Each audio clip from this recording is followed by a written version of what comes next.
Hello everyone, welcome back to the Tenorshare channel. In this video, I'll show you how to use ReiBoot to reset your iPhone, making it easy to fix some system issues. First, connect your iPhone to your computer with a cable to ensure a stable connection. Then open ReiBoot and select the reset feature.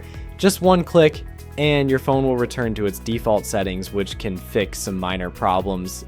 If your phone has more serious issues and you want to restore it to factory settings, you can use ReiBoot to do that. Download the firmware you need and restore it so your phone will reset to your desired version. At Tenorshare, we are committed to enhancing your iOS experience, making it smoother and more reliable. Thanks for choosing ReiBoot as your trusted iOS repair and management partner, and we look forward to your next visit.